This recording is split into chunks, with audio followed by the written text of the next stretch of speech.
I am Lisa, co-founder of Unwritten Creative, and I'm going to be talking a little bit, as Nicola said today, about brand. Not so much about personas, but I will touch on that a little bit, but how to build a strong brand identity for your business.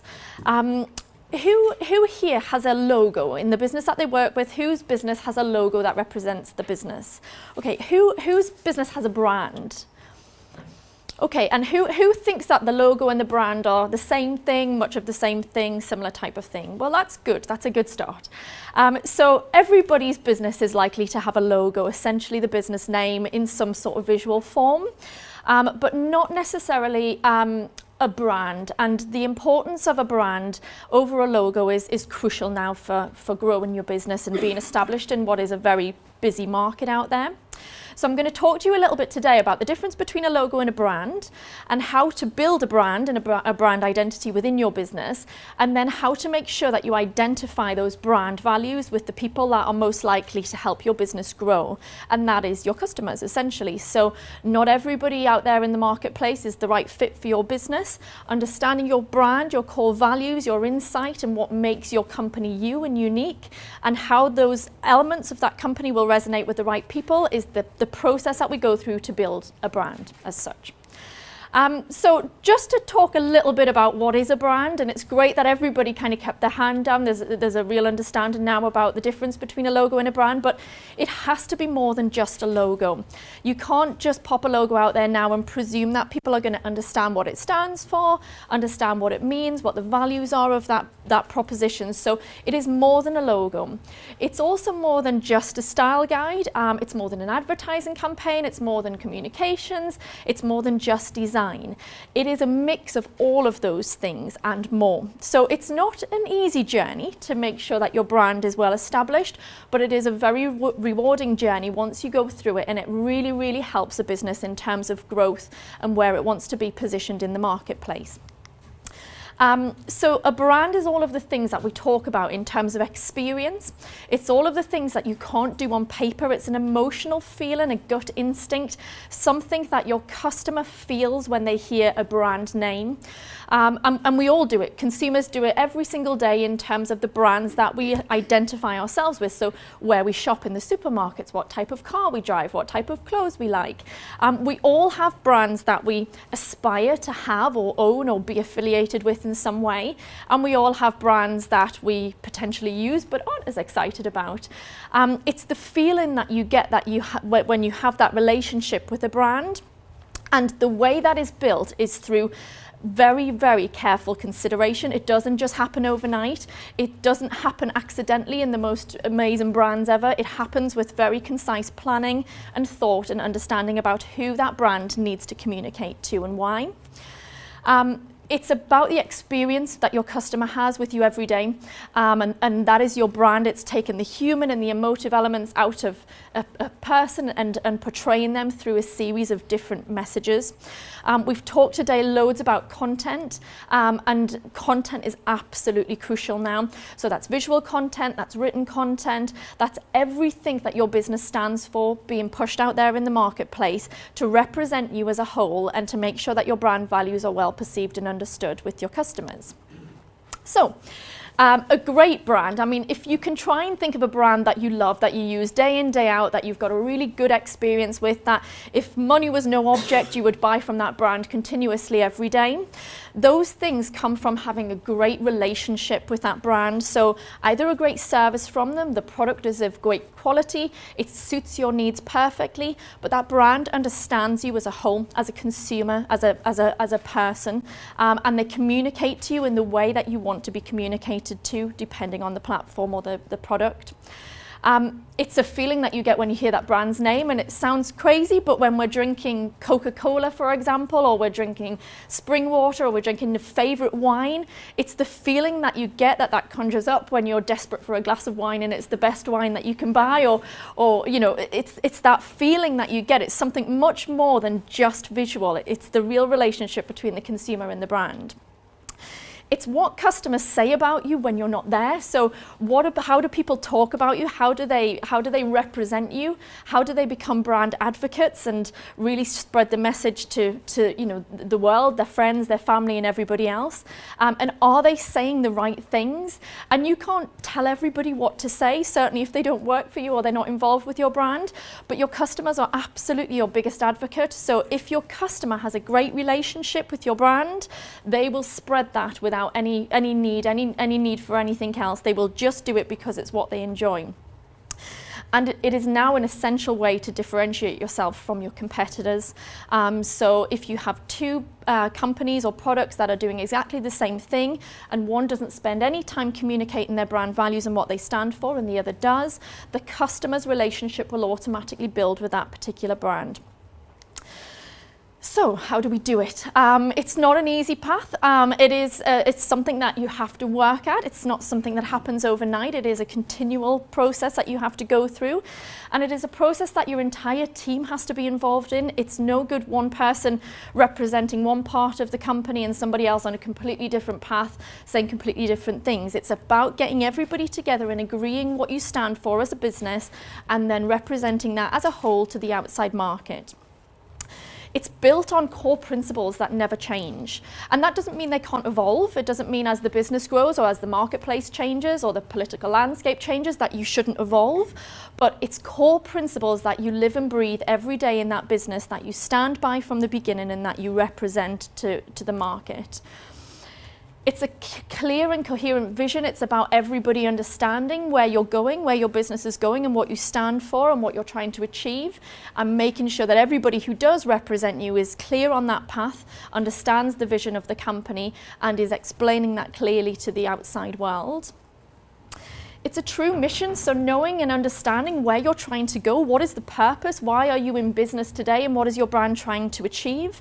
And again, making sure everybody understands the purpose of the journey, so where are you going and what position are you trying to find in the market? And it's a consistent message. So it's about sticking to those core true values and making sure that your message isn't changing every day, that you've got a continual tone of voice, that your core principles are adhered to, and that your messages that go out there to your audience are consistent in terms of those core values. So you're not jumping all over the place and people are confused by the messages that you're putting out there, that you're really living and breathing these core visions and principles.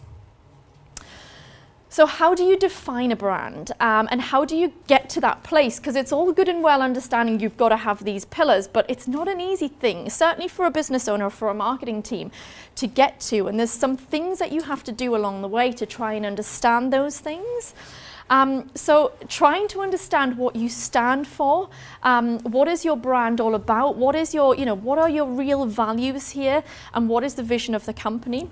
I mean, we talk about understanding values on a regular basis, and you can't just put a list of bullets on the wall and the fictional ideas of what you would love to be. It has to be things that you're living and breathing in the business every day, things that you really, really will stand by, things that you will you will promise your customers and you will absolutely always deliver on those things. So real, true values that the business lives and breathes by on a daily basis. And when you've agreed those things as a team, commit to them. So if you say you're going to do these things, if you say this is what you're about, if you say this is what you promise, make sure that you commit to those things. There's nothing worse than working with a company who promises what you want them to, what your customers want to hear, but then they don't deliver on that promise. That's when your relationship does start to falter. So make sure that you commit to the things that you say you're going to do. So the core principles of a good brand. This is probably the obvious, but if you think of any good brand out there that you work with, that you buy from, that you have a relationship with, there's a series of things that runs through each one of those individual brands. They're well thought out, and that means they have a clear path of where they're going. They're not sporadic, they're not changing their mind all the time. They're very well thought out in terms of who they're trying to engage with, how they're getting their messages to those people, and what those people want. So their brand is built around what their customers want. They're distinctive, so they stand out from the crowd. They're different to everybody else. They're brave and they're bold, and they know what they're about, so they're not afraid to push that message out there. But they're distinctive. They stand out from the crowd, and they have a voice. They're memorable, so people remember what they're all about. They know what they stand for. If a brand is long gone and a name is long gone, you can remember what they were all about in the beginning. And that's a difficult thing to get with your customer engagement if your message isn't clear, if it changes, it's sporadic and it's not consistent. So that continual message of consistency is what ingrains that brand in your customer's mind. And they're scalable and flexible. So we want to be able to grow as businesses. We want to be able to move forward. We want to be agile, and we want to be able to adapt our business models to the marketplace. But that's not at the risk of losing that loyalty with your brand that you've currently built up, and also not at the risk of moving against what your core principles are. So just being really clear about what you're trying to achieve, and then who's going to help you achieve it on your path. There is a process to building a good brand, and it's not a black art. There's no crazy science to this. It's a simple process of steps that we go through to really identify all of the different things that you have to do to make sure that your brand is a success. The first is research and discovery. It sounds really obvious. There's still a lot to be said for data and demographics and understanding your customers inside out. And that's before you've started to portray your brand message. If we don't know the people who are going to engage with us and we don't understand them in depth, it's really difficult to know what message to put out to them and where to put it and how to say it. And there's so many different places you can put content now. Where do you even start? So if we don't understand where our audience is, who our core personas are, and where they're looking to hear these messages, where they're going on a social basis, on a professional basis, we can't as a business decide where we need to put that content and what it needs to be. So the first phase is just understand your audience to a human and emotive level, not just data and demographics, not just audience segmentation, but understand the people who you're going to be interacting with. The next is to visualize your message. So you have to have some sort of visual representation that can speak on your behalf when you are not there or your team is not there. So that tends to be your logo. It tends to be anything that creates a visual identity. So a photography style, a written content style, your key messages, anything that's out there in the world for people to see when they search for you or your company. And make sure that your personality is in there. Make sure that your emotions are in there. Make sure that everything that your company stands for is represented in some way so that people can really start to build up a relationship with what your brand is all about. And then build your identity. So this is part of where your logo will come in. So the mark that represents your business name, the color palette that you use, the fonts that you use, all the lovely things that create this design, this graphic representation of what you stand for.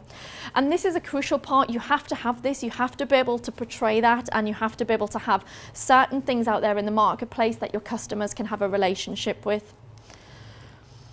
You need to agree some guidelines, and this is not about policing a brand by any means, but making sure that the people who are using your brand are using it in a consistent way, so that you don't get real mixed messages out there, so that you don't get real confusion in your marketplace, so that there is right ways to use your brand and wrong ways to use your brand. That is not about constricting creativity. It's not about taking all the fun out of getting a brand out there. It's just about building loyalty, building what is a clear and concise message to your audience, and getting that relationship formed as quickly as possible.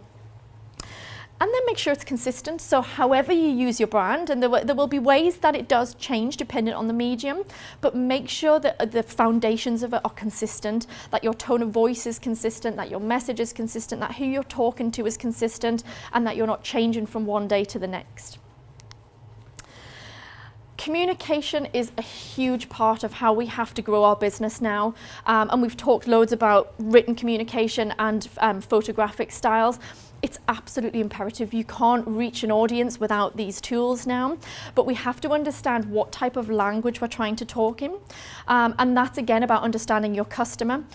So it's simple things like getting our tone of voice right. Should we be talking at a professional level, at a scientific level, at a research level, at a fun and games level? What is your brand message and tone of voice? And how do we know what's right? Sometimes it's really difficult to understand what is the right tone of voice. But if we understand our customer and we know what they want from us and they know what they need from us, we can match our tone of voice to make sure that we're talking in a language that they understand and that they will resonate with as well. And then identify the channels. So as Nicola said earlier, there is just so many places to put your message now. It's a minefield, and every single day there's new ones coming up, and it's almost impossible to keep up with them all. Unless you have a huge team who is able to put messages everywhere at every second, for a small business, it's really tricky to know where to put your effort, where to put your money, and where to see return. This is a huge part of how we reach a wider audience with content now, but it's so important that we get this right, because we will either waste a huge amount of time on the wrong channels and we won't see any engagement, or we'll waste a lot of money on the wrong channels. So identifying where your customers are, what type of mediums they're using, and is that social, is it good old newspapers, is it TV advertising, is it blogs and white papers? Understand where they are and how they want to learn about your product or service. Identify those areas and then commit to them, and don't try and do everything. We don't need to be absolutely everywhere. We only need to be in the relative places where our customers are. So make sure that's where your effort and that's where your budget goes. So there's lots of ways to communicate our brand to the world, and the most obvious is through people. So if we could all replicate our teams over and over again, that would be great. It isn't always possible, so we have to do it in various different ways. And we call this inbound marketing. So what we used to do, and Nicola, you touched on the sales funnel a little while ago. The sales funnel used to look like this, a big kind of, a triangle, if you like. And it was about getting as many people in the top of that funnel as possible and nurturing through until somebody fell at the bottom and that became a customer. It's just too expensive to do that now, and it's too time consuming to do it, and trying to attract lots of the wrong people doesn't really get us anywhere as a business. So what we want to do with inbound marketing, we want to flip the funnel the other way, so it goes more like this.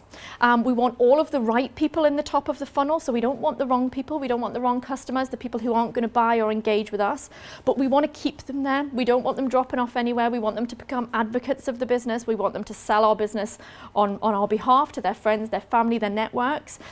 So what we want to do is try and attract these people to come to us.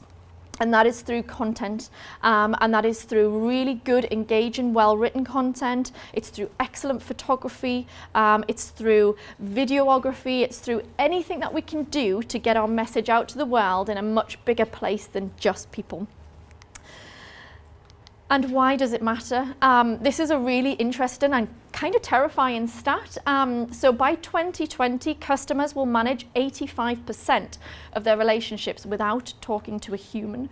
Kind of terrifying, a little bit exciting as well, but who in the room has ever bought from Amazon? And who in the room has ever spoke to anybody at Amazon? It's a brand that we trust. It's a brand that we know what they do. It's a brand that we have real loyalty in. We don't need to speak to a human. We don't need somebody there to convince us that it's going to be okay, or that we're making the right decision, or that they will look after us. We get the relationship. We get what Amazon offers. And many moons ago, Amazon started as a tiny little bookstore, an online bookstore, and it has developed into this huge marketplace because it knows who it is, it knows its customers, and it knows how to translate that message from brand to customer. So for business growth, it's important that we as businesses are able to get that message out there without relying on our human people, without our staff, without our advocates, without our customers. We have to be able to get that message much further. But if we can't translate it in person, we need to make sure that our content is doing that for us, so our brand. The customer is in control. Again, terrifying and scary, but as customers, as consumers, we all make our own decisions now. It's unlikely that we need our hand held through too many purchasing decisions now. We are absolutely in control. We can research till our heart is content online now about products and services. We can ask people, we can look at what's out there in terms of reviews and Trustpilot and so on from there. We can make most of our decision about a purchase before we even get to the place we're going to purchase from. So it's so important that you're using all of these extra channels to make sure that your brand message is constantly out there to guide that customer through the buying process before they even get to us. Otherwise, this is where your competitors will come in, and if they are doing a great job of this, that's where they will end up. They will end up leading to your competitors. So we talk a little bit about something called the persona method. Now this is a semi-fictional representation of what we call your ideal customer type.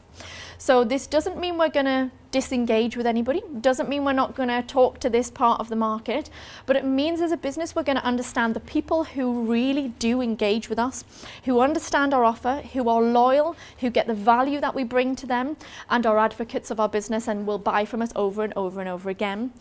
We understand their mindset, what they're all about, what do these people look like, what do they do as hobbies, what does a day in the life look like at home and at work, and what are their pains, what are their issues, and what do they want from us as a business. You know, what are they looking to achieve by engaging with us?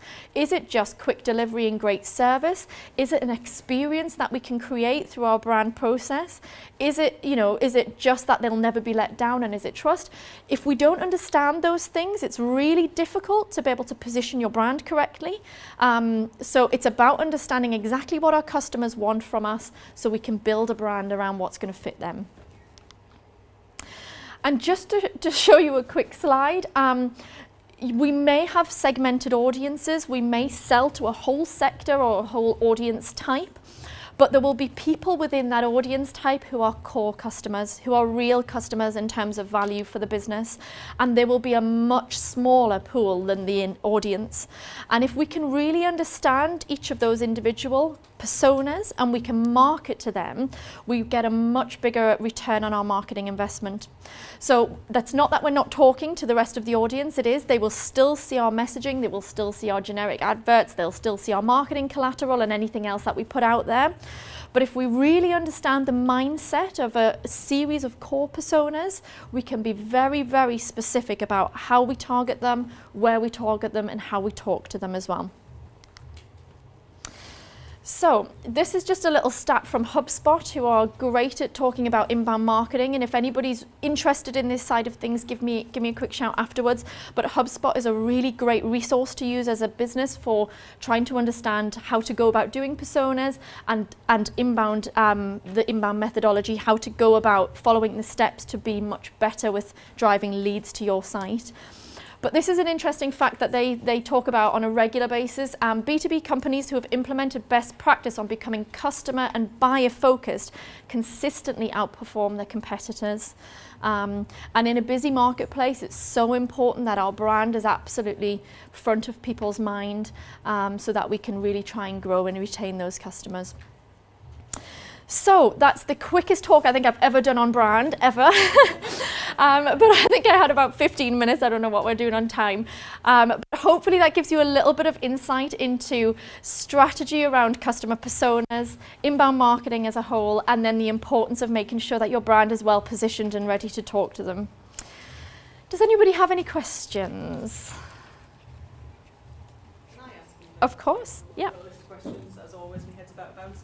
Brand and branding. Yes. They're two words that are completely interchanged, used in the wrong. Can Yep. you explain just the difference between brand? You've done brand. Yep. Branding, because people seem to use it in the wrong context. Yeah, well, I mean, I think for me there isn't a huge difference as such. They're just different ways people describe them. Your brand or your branding is the way you communicate your company's vision to your audience. Brand, often people use that instead of logo now, so the brand is the mark, and branding is the visual identity that supports that, so colors and fonts and photography styles and content types. there isn't a huge difference from my perspective, other than it's just the way that you represent yourself in your marketplace to your customers, and it's about getting those things right, and making sure that you're doing them consistently and that they're relevant to the people that you're trying to talk to. Often we get a little wrapped up in brand and certainly design in terms of what we personally like. So, this person likes pink and they like yellow, and should it be somewhere in between that? Or this person likes a serif font and this one likes a different font. Should we, how do we choose that? We have to remember as a business, it's not really about us. We've got to feel like our representation is a true part of our true values. But if it doesn't resonate with our customers, if it's not what they want to affiliate themselves with, if it's not what they want from us, they just won't engage. So taking that speculative personal approach out of the equation and reminding yourself that you're trying to talk to the people who are going to buy from you, or going to engage with you, or going to work with you, it's about them. What will they like? So if they love pink, that's great, go wild. If they don't like pink, then don't do it. And I'm being a little crude there, but just to get the example across that it is about the customer. It really is, and about understanding them in depth in terms of what they want from us as a brand, and making sure that we can then deliver that. So hopefully that helps. Thank you very much.